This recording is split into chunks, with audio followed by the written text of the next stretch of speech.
Hello students, आपका स्वागत है आपके यूट्यूब चैनल पर सिया स्मार्ट क्लासेस पर। आज हम इस वीडियो में क्लास 9th उसकी साइंस चैप्टर नंबर 5 बच्चों मिक्सचर्स एंड देयर सेपरेशन। आज हम उसके अंदर जो उसकी एक्सरसाइज है रिवाइज, रिफ्लेक्ट एंड रिफाइन, उसके जो क्वेश्चन आंसर है 1 से लेकर 15 तक सारे करने वाले हैं। अगर आप इससे पहले वाले क्वेश्चन पॉज एंड पॉइंटर देखना चाहते हैं 1 से लेकर 10 तक, वो सारे भी सोल्व किए हुए हैं, तो आप चैनल पर जाइए, वहां पर आपको प्लेलिस्ट मिलेगी, ठीक है, वहां से आप देख सकते हैं। ठीक है, तो अगर आप ये सीखना चाहते हैं 1 से लेकर 15 तक क्वेश्चन कैसे करने हैं, ठीक है, कुछ आंसर मैंने लिखे हुए पहले आपके लिए, कुछ हम यहाँ पर सोल्व करेंगे, तो बने रहे लास्ट तक वीडियो के, स्किप मत करें। तो आइए स्टार्ट करते हैं बच्चों क्वेश्चन नंबर 1 के साथ। देखिए क्या स्टेटमेंट है, कहता है which of the following mixtures are correctly classified as homogeneous HM and heterogeneous HT, choose the correct option. ठीक है, इनमें से आपको क्या करना है बच्चों, कुछ तो होमोजीनियस मिक्सचर है, कुछ हेट्रोजीनियस मिक्सचर है, चूज करना है आपने भी कौन सा ठीक रहेगा। ठीक है, देखते हैं पहले वाला, air homogeneous mixture. Air homogeneous mixture है ही नहीं, वो क्या होती है, कोलाइडल है, यानी कि हेट्रोजीनियस है, तो ये तो आएगा ही नहीं, खत्म हो गया पहले भाई। दूसरा ब्रास हेट्रोजीनियस। अब ब्रास क्या होता है, एलोय होता है बच्चों, ब्रास क्या होता है, एलोय, और एलोय क्या होता है, होमोजीनियस होता है, यानी कि ये भी नहीं आ सकता है। जब पहला ही गलत हो तो आगे वाले क्या चेक करने, जुड़ती नहीं। तीसरा कॉपर सल्फेट होमोजीनियस, बिल्कुल ठीक है। साल्ट सोल्यूशन होमोजीनियस, बिल्कुल ठीक है। मिक्सचर्स होमोजीनियस, ये सॉरी मिल्क, मिल्क क्या लिख दिया इसने, होमोजीनियस। अब मिल्क होमोजीनियस नहीं होता है बच्चों, मिल्क कैसा होता है, हेट्रोजीनियस होता है, क्योंकि मिल्क क्या आता है, कोलाइडल आता है, मिल्क क्या आता है, कोलाइडल। क्लियर, तो बचा कौन, फोर्थ, ये ठीक होना चाहिए, चेक भी कर लेते हैं, कभी सारे गलत हो। मडी वाटर हेट्रोजीनियस, क्योंकि सस्पेंशन होता है, बिल्कुल ठीक है।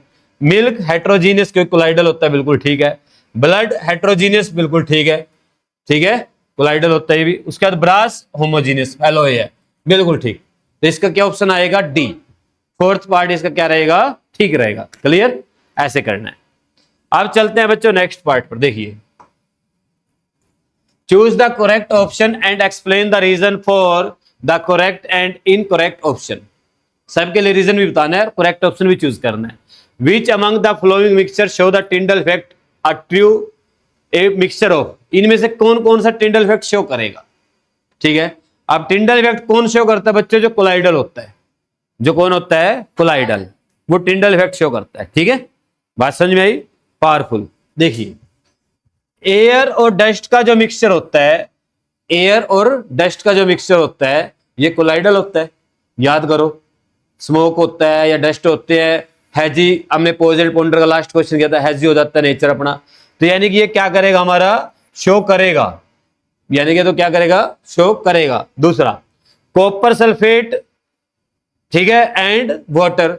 अब कॉपर सल्फेट और वाटर ये शो करेंगे या नहीं करेंगे, नहीं करेंगे, क्योंकि ये क्या होता है, ट्रू सॉल्यूशन है। ये क्या बच्चों, ट्रू सॉल्यूशन है ये, और इसके अंदर पार्टिकल का साइज छोटा होता है, तो ये शो नहीं करेगा। तो इसका आंसर क्या आएगा, नो, डीबी पार्ट निकला।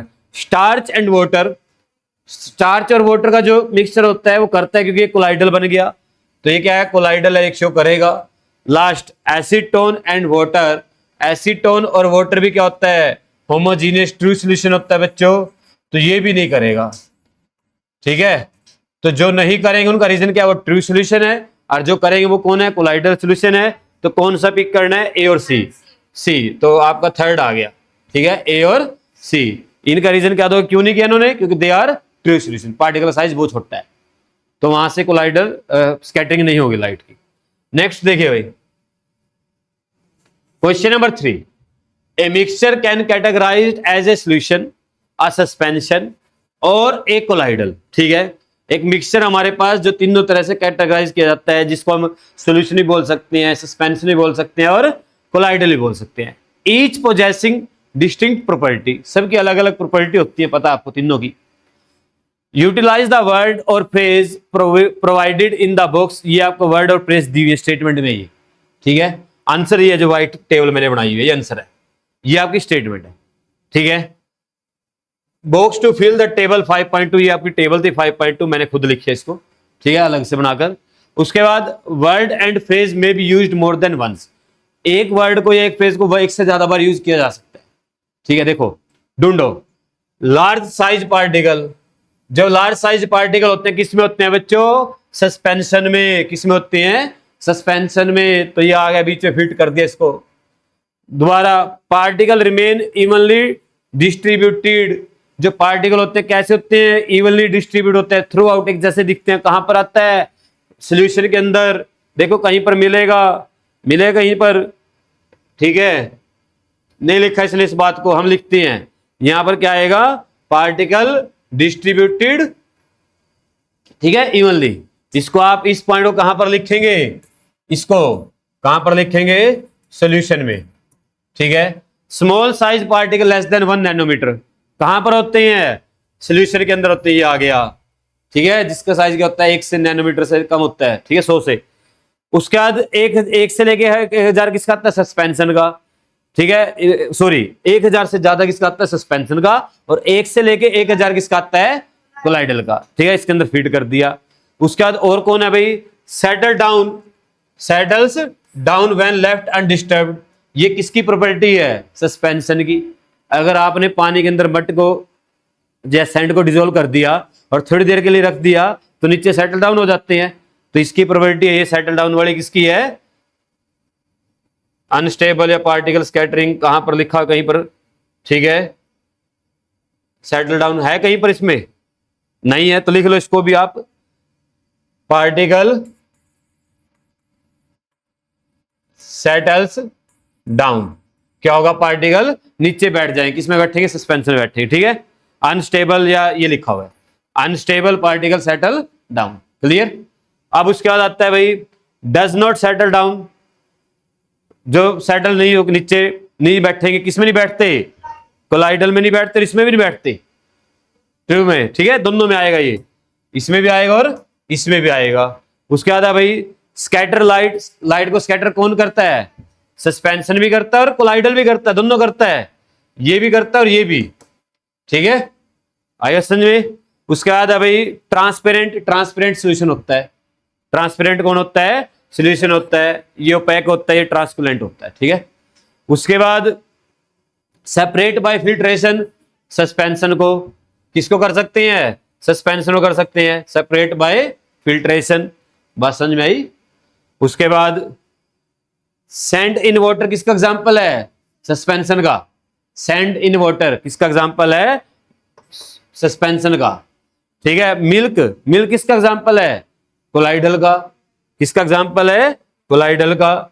और कौन बच गया? स्मोक भी किसका एग्जांपल है? कोलाइडल का। और कौन है भाई? Heterogeneous mixture. इनमें से कौन कौन हेट्रोजीनियस है? ये भी हेट्रोजीनियस और ये भी हेट्रोजीनियस है। बात समझ में आई? पूरी टेबल भरनी है ये, इन वर्ड का यूज करके, जहां जहां फिट होगी वहां फिट करते चलना है।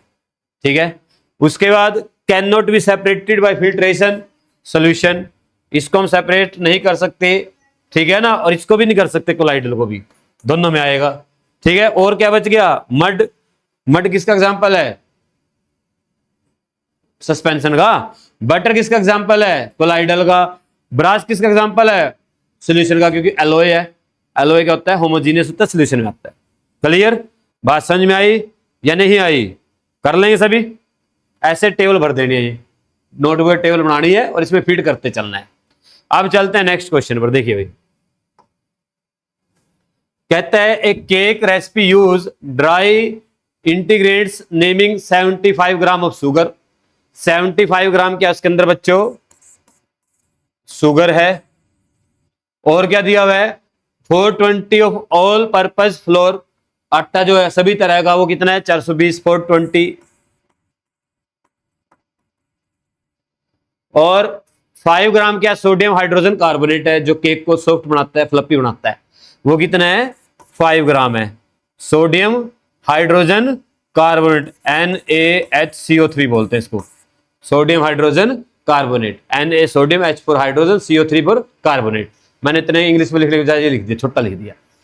अब कहता है express the concentration of each component in the mixture using N appropriate method. सबकी कंसंट्रेशन बतानी है। ठीक है, पहले तो आप देखो टोटल मिक्सचर कितना होगा हमारे पास। टोटल कितना बना बच्चों? 75 प्लस 420 प्लस 5 कितना आ गया देखो, ऐड करके 500 500 ग्राम, आधा किलो है। ठीक है, अब हमें इनकी सबकी 1 बाय 1 कंसेंट्रेशन निकालनी है। तो पहले निकालते हैं, किसकी निकाल लेंगे, शुगर की। कंसेंट्रेशन ऑफ शुगर कितना आएगा, देखिए कितनी शुगर है, 75 है, और टोटल कितना है, 500 है। तो mass of solute upon mass of solvent, नहीं सॉल्यूशन या मिक्सचर इनटू 100। ठीक है, 75 अपॉन में 500 इंटू 100, 2 जीरो से 2 जीरो उड़ा डाला तो लाइव झिंगा लाला। ये आ गया भाई 5 पे डिवाइड करेंगे 15%, कितना आ गया। क्लियर सभी को, बात समझ में आई। उसके बाद किसके निकाल लेंगे, कौन है दूसरे, फ्लोर की निकालते हैं भाई। फ्लावर कितनी आएगी, 420 अपॉन में 500 इंटू 100। ठीक है, 0 से 0 डाला दो तो लाइव झिंगा लाला। 5 से डिवाइड करेंगे 8 पे, बचेगा 2 4 पे, तो कितनी आ गई, 84% आ गई। थर्ड पे कौन आया, सोडियम हाइड्रोजन कार्बोनेट NaHCO3, कितना आएगा बच्चों, देखो कितना है, 5 ग्राम ओनली। 5 अपॉन में 500 इंटू 100, 2 जीरो से 2 जीरो कैंसिल, 5 से 5 कैंसिल, तो कितना आया, 1%। इसका मीनिंग पता क्या हुआ, जब हम केक बनाते हैं तो उसके अंदर 84% तो आटा होता है। ठीक है, 1% सोडियम हाइड्रोजन कार्बोनेट होता है, और 15% क्या होता है, शुगर होता है, मीठा। इसके हिसाब से अगर हम अपनी कंपोजिशन रखें वो अलग बात बनेगी। ठीक है, अब नेक्स्ट करते हैं सेकंड पार्ट इसका, देखिए इधर ध्यान दो भाई सभी, समझना बात को। A brass alloy contains 70% copper by mass. एक ब्रास अलॉय है जिसके अंदर 70% जो है ना कॉपर है, उसके मास का टोटल का। Calculate the quantity of copper and zinc present in 120 gram of brass. 120 gram brass के अंदर कितना तो कॉपर है और कितना जिंक है। ठीक है, कॉपर और जिंक बताना है। तो कॉपर कितना है बच्चों, 70% है, तो आपने क्या करना है, कॉपर कितना है, कॉपर 70% ऑफ 120 ग्राम ब्रास। 70% किसका, 120 ग्राम का कॉपर है, तो क्या आएगा, तो कॉपर किसके बराबर आएगा भाई, 120 का 70% कर लो बच्चों, ऐसे करते हैं। 120 को 70 अपॉन 100 से मल्टीप्लाई, 1 जीरो से 1 जीरो ये कैंसल, 1 जीरो से 1 जीरो ये कैंसिल, कितना आ गया बच्चों, 84 ग्राम। 12 7 84। ठीक है, तो कॉपर कितना आ गया, कॉपर आ गया बच्चों 84 ग्राम। अब हमें पता है कि 70% तो कॉपर था, तो 30% कौन आएगा, जिंक। 30% कौन बचेगा, टोटल 100% होता है ना, एक चीज पता लगी 17, दूसरे कितने आएगी 30, तो यहां पर 30% आएगा। 120 का निकालने के लिए क्या करेंगे, 120 का 30% निकाल लो। ठीक है, तो आप क्या करेंगे, यहां पर जिंक के लिए क्या करेंगे भाई, जिंक कितना आएगा, 120 का 30% कितना आया, 36 ग्राम। लो भाई, हो गया क्वेश्चन, समझ में आया, मजा आया, आसान था।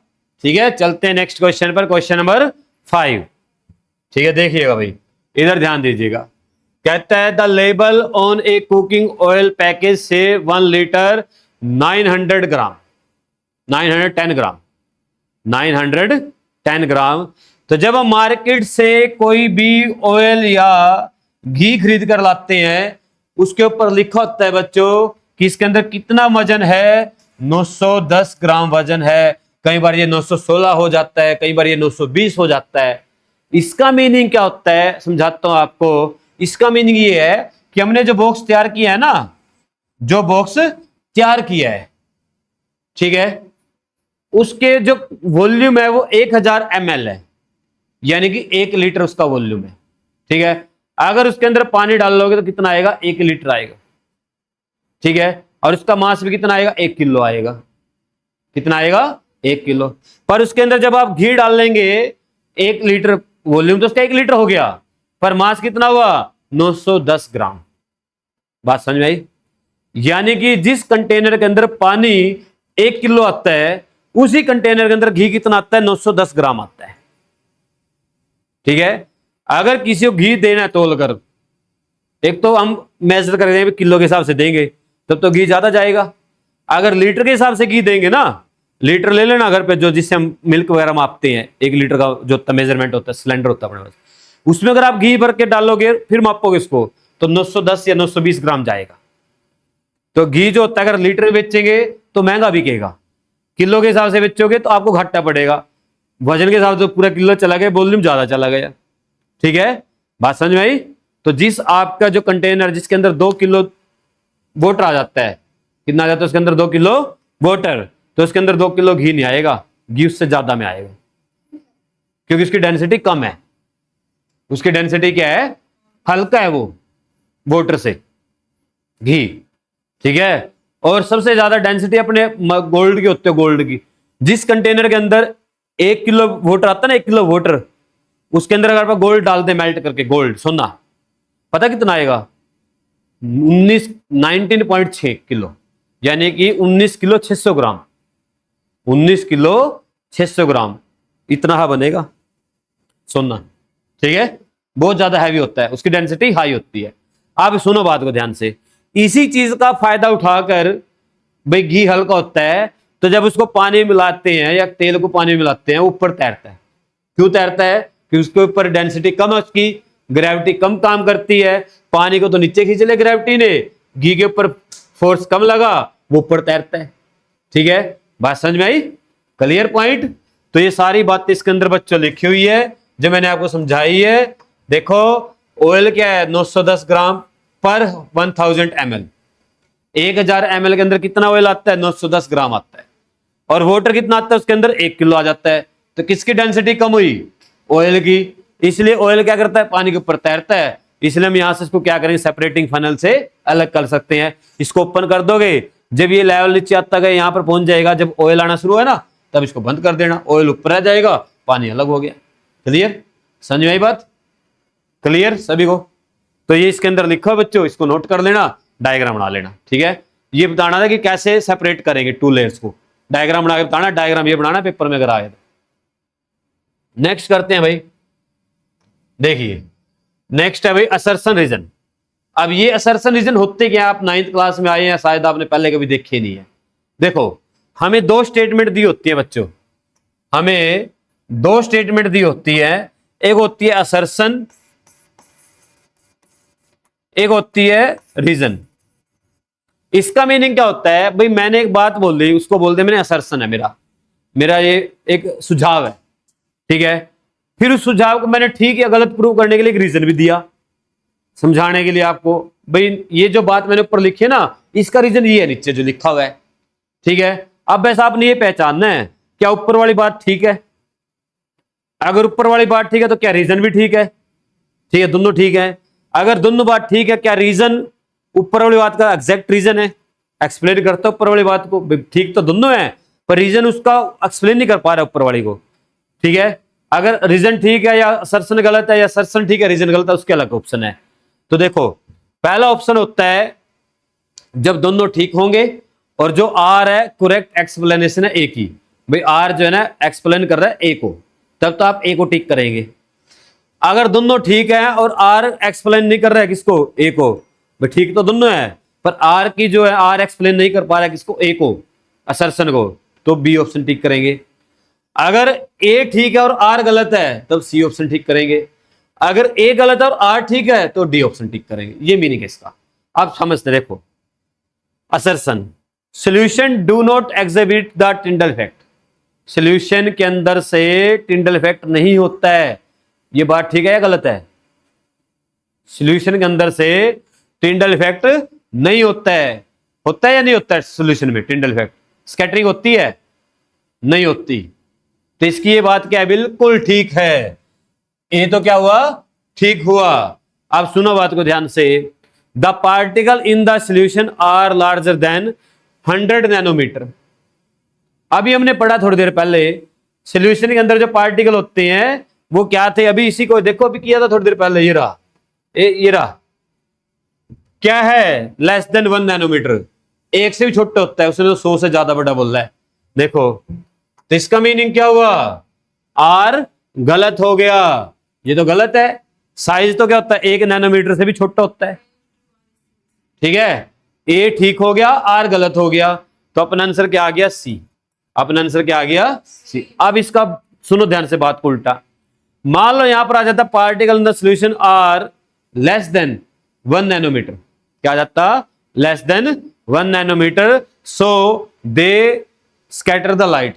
क्या आ जाता, so they scatter the light, ठीक है, ये आ जाता। बात समझे मेरी। अगर ये चीज आ जाती है यहां पर, तो ये आर भी ठीक हो जाता, और आर उसकी क्या हो जाती, करेक्ट एक्सप्लेनेशन हो जाती, फर्स्ट ऑप्शन आ जाता, ठीक है। ऐसे करना है, क्लियर। तो अब कौन सा ऑप्शन आएगा, सी। अब कौन सा आएगा, सी। चलो नेक्स्ट पर चलते हैं। देखिए भाई, question number 7, how would you separate the mixture given in the table 5.3, mention the reason for choosing your method if the mixture can not be separated, explain why. ठीक है, देखो, मड और वाटर को कैसे सेपरेट करेंगे बच्चों, mud और water को याद है, फिल्ट्रेशन से। कैसे करेंगे, फिल्ट्रेशन से, ठीक है, क्योंकि मड क्या है, इनसोल्युबल है वाटर के अंदर, इसका रीजन बता दिया। आपने सबकी टेक्निक बतानी है, सबकी क्या बतानी है, टेक्निक, और सबका रीजन बताना भी, ऐसा क्यों लिया हमने। दूसरा है प्लाज्मा फ्रॉम अदर ब्लड। अब ब्लड को जब डॉक्टर के पास जाते हैं ना, ब्लड सैंपल देते हैं, उसको उसमें चेक करवाते हैं कौन से बीमारी हो गई है, क्या क्या कमी है हमारे ब्लड के अंदर। तो ब्लड में से प्लाज्मा अलग करना है घुमाकर बड़ी स्पीड से, जैसे अपना मिल्क होता है उसकी फैट निकालते हैं, घुमाते हैं ना उसको। तो कौन सा मेथड आएगा, सेंट्रीफ्यूगेशन। कौन सा आएगा, सेंट्रीफ्यूगेशन। रीजन क्या आएगा, spinning the blood at high speed separate the component based on density. अलग अलग डेंसिटी, पार्टिकल अलग अलग डायरेक्शन में भागते हैं, सारे अलग हो जाते हैं, ठीक है। तीसरा है भाई नेप्थलीन एंड सैंड, सब्लिमेशन, पता आपको, ठीक है। गर्म करोगे नेप्थलीन उड़ जाएगा, नीचे क्या बच जाएगी, सैंड। सैंड उड़ती नहीं है, ठीक है। तीसरा chalk powder and common salt. पहले तो करूंगा फिल्ट्रेशन, क्या करेंगे, फिल्ट्रेशन। फिल्ट्रेशन से कौन अलग होएगा, चॉक पाउडर, क्योंकि चॉक पाउडर पानी में नहीं घुलता है, ठीक है, अलग हो जाएंगे पार्टिकल, क्लियर। लास्ट है common salt and water, evaporation, ठीक है। क्या करेंगे, इवेपोरेशन। इवेपोरेशन से क्या होएगा, वाटर तो उड़ जाएगा और नमक नीचे रह जाएगा सॉलिड फॉर्म में, ठीक है। बॉइलिंग भी कर सकते हैं, यहां पर क्या कर सकते हैं, बॉइलिंग। लास्ट इसके बाद है ऑयल फ्रॉम वाटर, सेपरेटिंग, अभी किया थोड़ी देर पहले। Pigment of the flower, chromatography, ठीक है, कलर को अलग करना। क्रोमो का मीनिंग ही कलर होता है, ठीक है। क्रोमोमेटोग्राफी करेंगे, क्योंकि अलग अलग कलर क्या हो जाते हैं, अलग अलग पानी में घुलते हैं, ठीक है, सोलिबिलिटी अलग अलग होती है सबकी। समझ में आई बात सभी को, क्लियर। ये सारी सेपरेशन टेक्निक लिख दी, आपको ये क्वेश्चन दिया हुआ है, ये सारे आपने आंसर लिखने पेपर। नेक्स्ट है भाई, two miscible liquid A and B are present in a mixture. दो मिसिबल लिक्विड हैं, ए और B present in the mixture, mixture बना हुआ उनका। The boiling point of A 60 degree, A का बॉइलिंग पॉइंट कितना है, 60 डिग्री है, और बी का बॉइलिंग पॉइंट कितना है बच्चों, 90 डिग्री। इधर ध्यान दो, बात ना करो। तो बी का बॉइलिंग पॉइंट कितना है, 90 डिग्री है। कहता है suggest a method to separate them. अब दो लिक्विड हैं, दोनों मिसिबल हैं, दोनों का टेम्परेचर का गैप कितना है, एक का बॉइलिंग पॉइंट 60, एक का बॉइलिंग पॉइंट कितना है, 90। तो दोनों के बॉइलिंग पॉइंट में कितना गैप आ गया, 30 का। 25 से ज्यादा हो गया, तो 25 से जब ज्यादा हो जाए तो कौन सा मेथड लगाते हैं, डिस्टिलेशन। कौन सा लगाते हैं, डिस्टिलेशन। तो मेथड का नाम बता दिया, कौन सा आएगा, distillation. Also draw a level diagram of the method. आपने डायग्राम भी बना के दिखाना, तो डायग्राम बनेगा, ठीक है। मैंने आपके लिए डायग्राम बनाया हुआ है, आप इसकी प्रैक्टिस करना, एक दो बार में बन जाएगा, कोई दिक्कत नहीं है, ठीक है। सबके नाम लिख रहे हैं, जितने जितने यहाँ पर नाम लिखे सबके, क्लियर, लिख दोगे। और A and B are miscible, boiling point difference 30 degree, which is greater than 25 degree, यही आ गया जो मैंने आपको बताया अभी. So they can be successfully separated using the distillation. Distillation process करेंगे और उनको अलग अलग कर देंगे. क्लियर? क्लियर सभी को? नेक्स्ट पॉइंट पर चलते हैं भाई. आसान क्वेश्चन था ये तो. देखिए क्वेश्चन नंबर 9. 7 8 तो चला गया, बीच में गायब हो गया कहीं पर. आया है ना 8 आया है. देखिए क्वेश्चन नंबर 9 कहता है कंपेयर इवेपोरेशन, क्रिस्टलाइजेशन, डिस्टिलेशन. तीनों कंपेयर करना है. In which situation would you prefer each of these over the other. कौन सी सिचुएशन में कौन कौन सी लगाएंगे. ठीक है, देखो पहले तो तीनों को डिफरेंशिएट करना है, यानी तीनों की डेफिनेशन लिखने पे अलग अलग करके. अब आपको पता है इवेपोरेशन क्या होता है बच्चों. इवेपोरेशन होता है जब आप क्या करते हैं, वाटर को वेपर की फॉर्म में कन्वर्ट कर देते हैं और पीछे जो सॉलिड बचता है, मान लो नमक अलग करना है पानी से और आपने क्या किया इवेपोरेशन कराई, तो पानी तो गायब हो गया, बॉयल हो गया, नमक पीछे बच गया सॉलिड फॉर्म में. तो यहां पर पीछे क्या छोड़ जाता है, सॉलिड फॉर्म छोड़ जाता है, ये जिसकी कोई शेप नहीं होती, जिसकी कोई शेप नहीं होती. ठीक है, आप लिख सकते हैं evaporation involve heating a solution to vaporise volatile solvent leaving behind a non volatile solid residue. ठीक है, जो पीछे क्या छोड़ के जाएगा, एक सॉलिड छोड़ के जाएगा जिसकी कोई शेप नहीं होगी. क्रिस्टलाइजेशन. क्रिस्टलाइजेशन का मीनिंग क्या होता है, जब आपने कोई चीज बहुत ज्यादा गर्म कर रखी है, एक सोल्यूशन तैयार कर रखा है बहुत ज्यादा गर्म कर करके और उसका सैचुरेशन आया हुआ है, और जैसे आप उसको धीरे धीरे ठंडा करते हैं तो उसकी सोलबिलिटी घटेगी, तो जो इतना उसके अंदर सोलवेंट था, सोल्यूट था, वो दोबारा सॉलिड बनना शुरू हो जाता है. वो दोबारा क्या बनना शुरू हो जाता है, सॉलिड.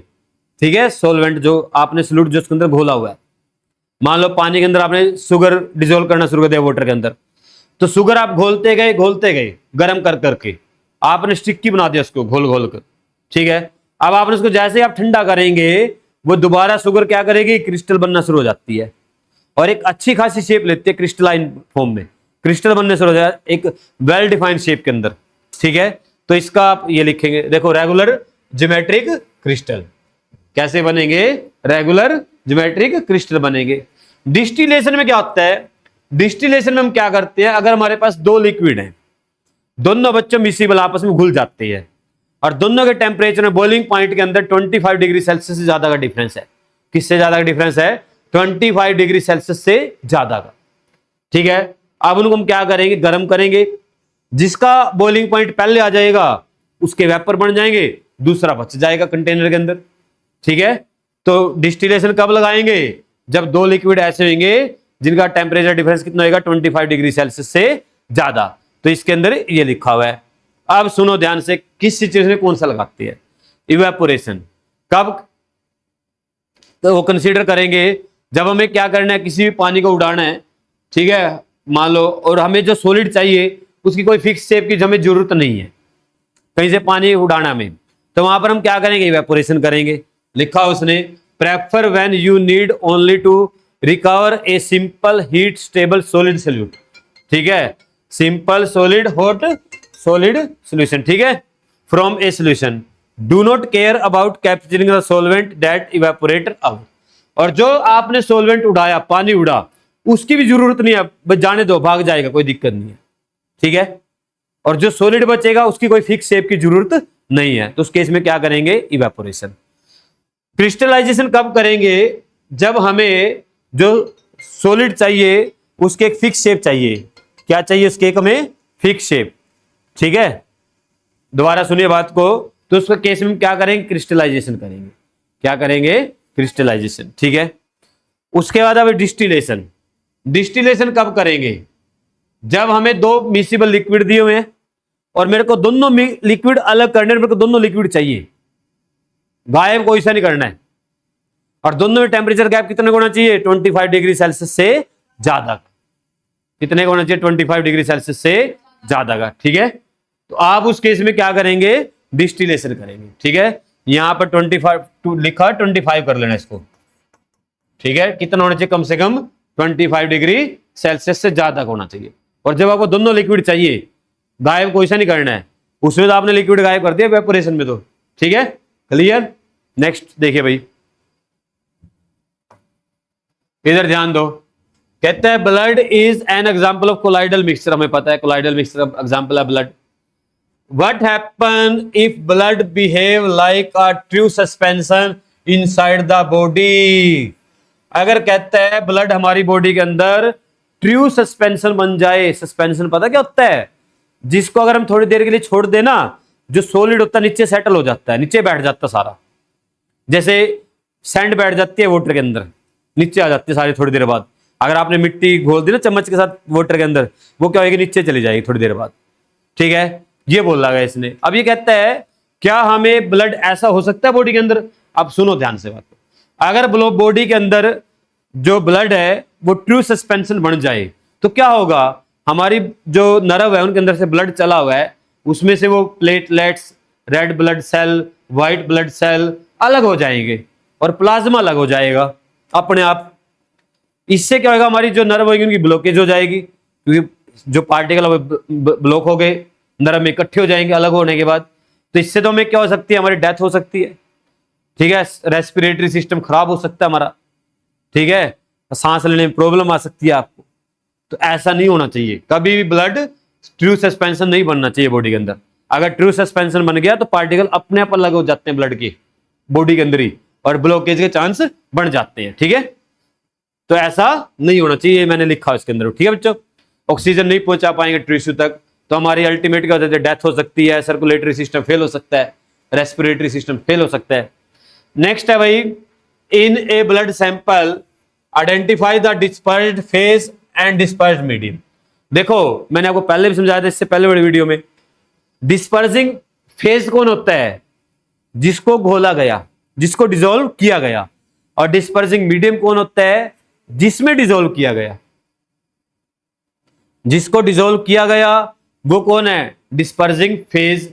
और जिसमें डिसॉल्व किया गया वो कौन है? Dispersing medium. अब ब्लड की अगर बात करें, ब्लड की, ब्लड में दो चीजें हैं। एक है बच्चों प्लाज्मा, इसके अमाउंट ज्यादा है, और दूसरी चीज के हमारे पास WBC, RBC और प्लेटलेट्स। ठीक है, पता ना आपको? प्लेटलेट्स ये होते हैं। अब इनकी अमाउंट कम होती है और इसकी अमाउंट ज्यादा होती है, तो ये चीजें इसके अंदर घुली हुई हैं। तो ये तो हो गया डिस्पर्सिंग फेज, ये तो क्या हो गया बच्चों? Dispersing phase. और ये क्या हुआ? मीडियम, जिसके अंदर घुला हुआ है। समझ में आया?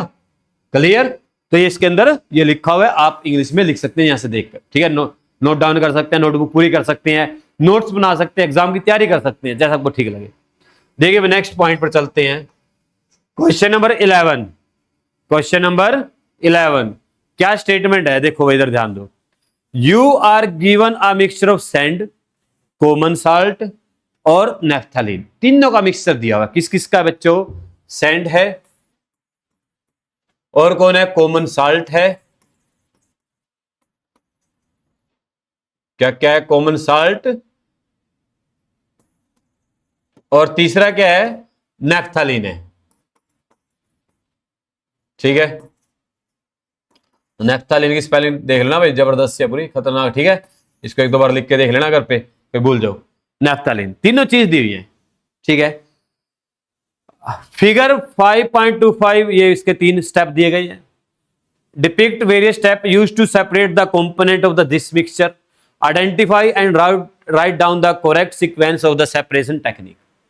कहते हैं ना, मेरे को ना तीनों चीज अलग करनी है, अलग करना चाहता हूं मैं। ठीक है, मैं सबसे पहले बताओ क्या करेंगे इसमें से? सैंड है, कॉमन साल्ट और नेफ्थलीन है। मैं सबसे पहले सब्लिमेशन करूंगा। सब्लिमेशन से क्या होगा बच्चों? नेफ्थलीन गायब हो जाएगा, उड़ जाएगा। सॉलिड से सीधा क्या बन जाएगा?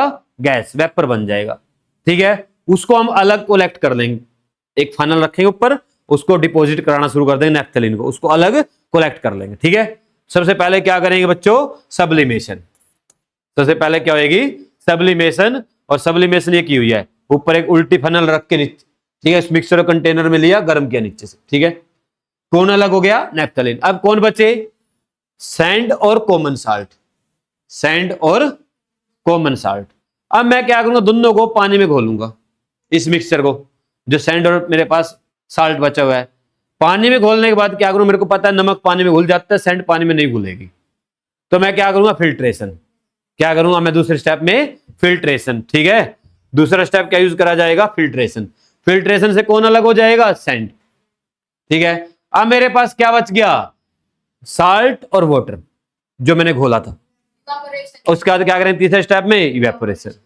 तो दूसरा स्टेप ये होगा फिल्ट्रेशन वाला, और तीसरा स्टेप ये होगा, ठीक है, इवेपोरेशन का। क्लियर, यहां से ये पहला स्टेप है सब्लिमेशन, दूसरे में फिल्ट्रेशन, तीसरे में क्या करेंगे, इवेपोरेशन। ऐसे सीक्वेंस बनानी है। क्लियर कर दोगे, चलो अच्छा क्वेश्चन था, समझने वाला क्वेश्चन है। नेक्स्ट देखिए भाई, क्वेश्चन नंबर 12 कहता है why is the distillation an effective method for separating a mixture of water and acetone. ये क्वेश्चन हम पहले भी कर चुके हैं। हमें पता है क्योंकि वाटर और एसीटोन का जो बॉइलिंग पॉइंट है उसका जो गैप है वो 25 डिग्री से ज्यादा है। ठीक है, दोनों का जो डिफरेंस है टेम्परेचर का वो क्या है बच्चों, 25 डिग्री सेल्सियस से ज्यादा है। एसीटोन का कितना है, अप्रोक्सीमेटली 56 है, और वाटर का जो बॉइलिंग पॉइंट है वो कितना है, 100 है। ठीक है, तो दोनों में गैप कितने का बना, 25 का बन गया। 56 और 100 हो गया ना 25 से ज्यादा का, नियर अबाउट कितना बनेगा, 44। कितने का है, 44 डिग्री सेल्सियस का गैप है। तो 25 से ज्यादा हो गया, तो आपने क्या करना है, इसका डिस्टिलेशन करना है। पहले कौन वेपर बनेगा, किसके वेपर बनेंगे, एसीटोन के। जिसका बॉइलिंग पॉइंट पहले आ जाएगा उसके वेपर बनने शुरू हो जाएंगे, वाटर कंटेनर बच जाएगा। क्लियर, बात समझ में आई, कर लोगे, आसान है। ठीक है, अब चलते हैं भाई नेक्स्ट क्वेश्चन के ऊपर। ये भाई मक्खी घुस गई, इसको इधर ध्यान दो भाई, नेक्स्ट देखिएगा भाई, इधर ध्यान दीजिएगा। कहता है answer the following questions with the help of the data given in the table 5.4। हमें ये डाटा दिया हुआ है, ठीक है बच्चों, और क्वेश्चन से दिए हुए हैं 1 2 3। ठीक है, इन सब के आंसर देने हैं, 1 और 2 और 3 के डाटा हो रहा। ठीक है, देखो भाई इधर ध्यान दो। What mass of the potassium nitrate would be needed to prepare its saturated solution in 50 gram of water? 50 ग्राम पानी लेना है, ठीक है, और क्या बनाना है, सैचुरेटेड सॉल्यूशन बनाना है, किसका, पोटासियम नाइट्रेट का, यानी कि इसका। ठीक है, और ये क्या दिया आपको, सोलबिलिटी दी हुई है, यानी कि 100 ml के अंदर। तो 100 ml के अंदर कितने डिग्री पूछा बच्चे, 40 डिग्री पर। कहता है 40 डिग्री, ये 40 डिग्री। इधर ध्यान दो, समझना बात को ध्यान से। पोटासियम नाइट्रेट 40 डिग्री सेल्सियस पर 100 ml वाटर के अंदर 62 ग्राम में होता, डिजोल्व होता है। बात समझ में आई, potassium nitrate 40 degree Celsius temperature पर 100 ml या 100 ग्राम वाटर में कितने ग्राम घुलता है, 62 ग्राम घुलता है। ठीक है, इसने पूछा है 50 ग्राम वाटर है, अब 100 ग्राम नहीं है, तो जब 100 ग्राम में 62 घुलता है तो 50 ग्राम में कितना घुलेगा, उसका हाफ, उसका हाफ। तो आप क्या लिखे, फर्स्ट का आंसर क्या आएगा, एट 40 डिग्री सेल्सियस। ठीक है, इन 100 ग्राम वाटर कितना आ गया, 62 ग्राम पोटासियम नाइट्रेट आ गया बच्चों। क्या आ गया, पोटासियम नाइट्रेट, KNO3 होता है इसका फॉर्मूला। ठीक है, पोटासियम का क्या होता है, NO3 का नाइट्रेट होता है। तो कितना आएगा भाई, 50 ग्राम में कितना आ जाएगा, लिख दो, 62 का हाफ कर दो, 31। कितना आ गया, 31 ग्राम भूल गया NO3। ठीक है, पोटासियम नाइट्रेट। क्लियर सभी को, बात समझ में आई, पहला पार्ट हो गया। दूसरा देखिए, a student make a saturated solution of potassium chloride. Potassium chloride का एक सैचुरेटेड सॉल्यूशन बनाना है उसको। ठीक है, वाटर एट 80 डिग्री सेल्सियस, कितनी देर कहां पर बनाना है, 80 डिग्री सेल्सियस पे। ये रहा 80 डिग्री सेल्सियस, और पोटासियम क्लोराइड ये रहा, ये पोटासियम क्लोराइड है, और ये रहा 80 डिग्री सेल्सियस पे कितना घुलता है, 37 ग्राम। ठीक है, अब उसने कहा, और उसको छोड़ देता है बनाकर, बना लिया उसने 80 डिग्री सेल्सियस पे, कितना पानी में साल्ट घोल दिया, 37 ग्राम 100 ग्राम में। पोटासियम क्लोराइड पूछा गया, ओहो, सोडियम क्लोराइड हो गया। लो भाई इधर ध्यान दो, पोटासियम क्लोराइड पूछा बच्चों। 80 ग्राम पे कितना घुलता है? 54। कितना घुलता है? 54। अब उसने क्या किया, इसको छोड़ दिया कहां तक? 25 डिग्री सेल्सियस तक। तो देखिए भाई, आपको 25 तो दिया नहीं, बट एक 35 है 20 पर, और 30 पे कितना है? 37.4 है। ठीक है, तो नियर अबाउट दोनों मीन ले लेते हैं, बीच में 25 पर 36 मान लेते हैं, 36। कितना मान लेते हैं? 36। 80 डिग्री पर कितना घुलता है? 54। 25 में कितना घुलता है? 36। तो बीच वाला क्या बनेगा जब उसको ठंडा करेंगे? सॉलिड। तो इनका गैप देख लो, उतने ग्राम जो सॉल्यूट होगा, यानी कि पोटासियम नाइट्रेट क्लोराइड होगा, पानी में सॉलिड बना लेगा। ठीक है, यही पूछा आपसे। What would she observe as the solution cool, explain. ये तो आपका आंसर क्या आएगा सेकंड पार्ट का। देखिए भाई, व्हेन पोटासियम क्लोराइड के Cl लिख लिया मैंने, सिंबल भी बता रहा हूं साथ साथ, ताकि आपको जिंदगी में दिक्कत ना आए। Potassium chloride at 80 degree Celsius कितना है भाई? 54 ग्राम है। और एट 25 डिग्री सेल्सियस पे कितना है? 36 ग्राम है। ठीक है, when cold down, when cold down, then क्या होगा भाई? 54 minus 36, 18 gram solid forms in solution. Clear? 80 gram क्या हो जाएगा? 18 ग्राम क्या हो जाएगा? सॉलिड फॉर्म हो जाएगा किसमें? सॉल्यूशन के अंदर।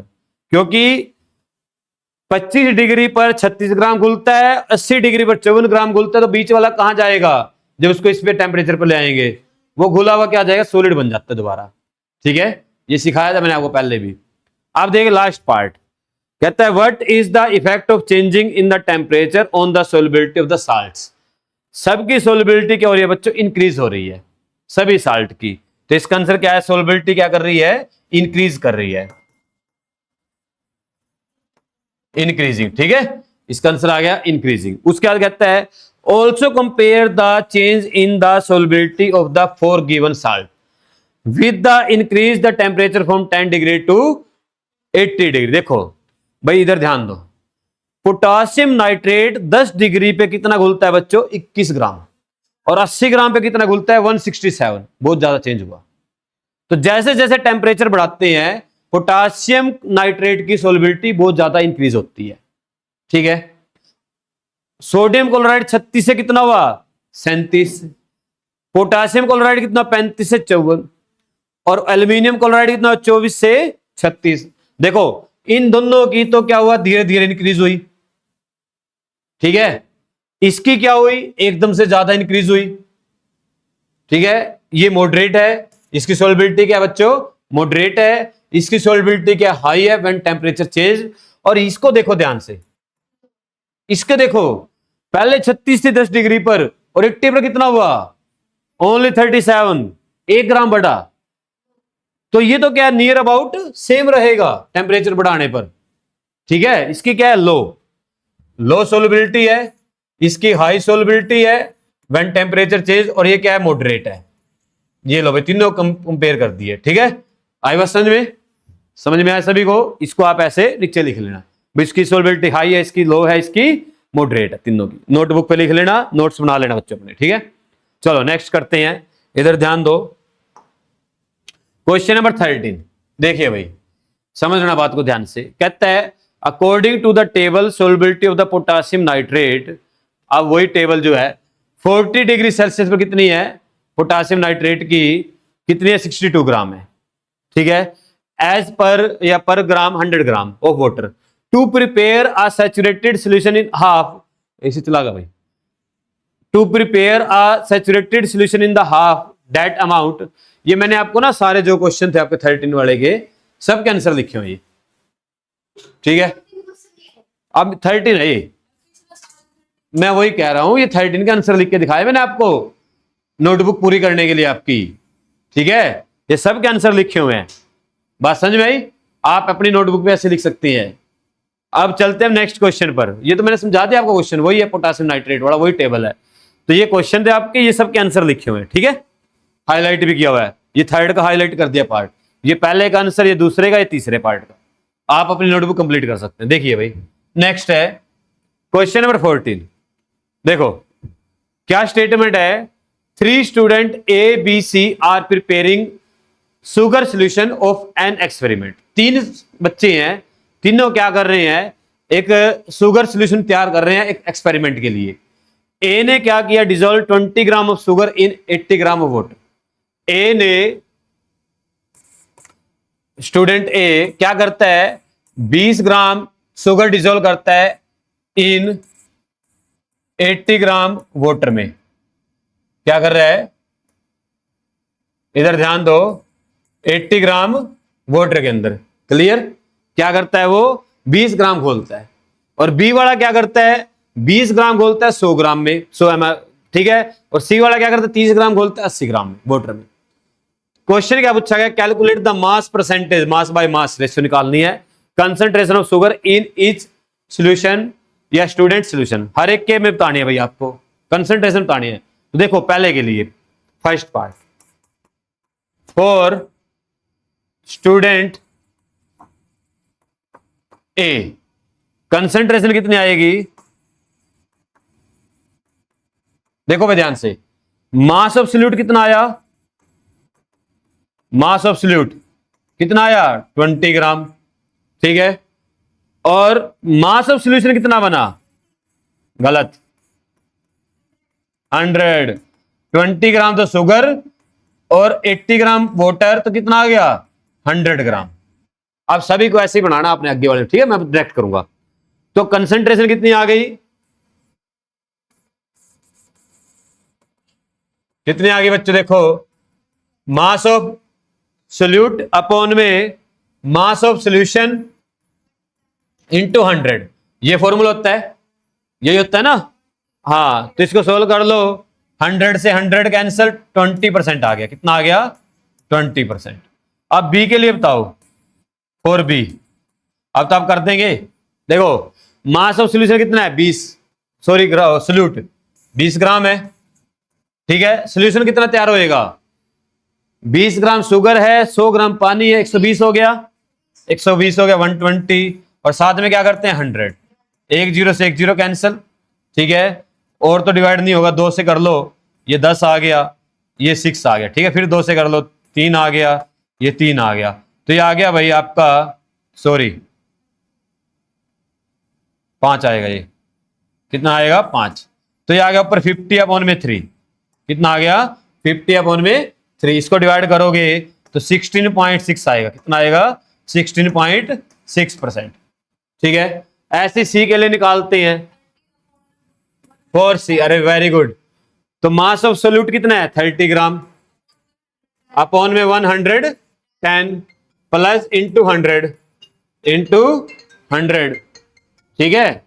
1 0 से 1 0 कैंसिल, ये आ गया बच्चों अपने पास ऊपर 300 अपॉन में 11, डिवाइड करो, 11 2 जा 22, बच गया 8, 80 बन गया, 11 7 जा 77, बच गया 3, फिर 2 पे जाएगा, तो ये आ गया 27.2%, क्लियर।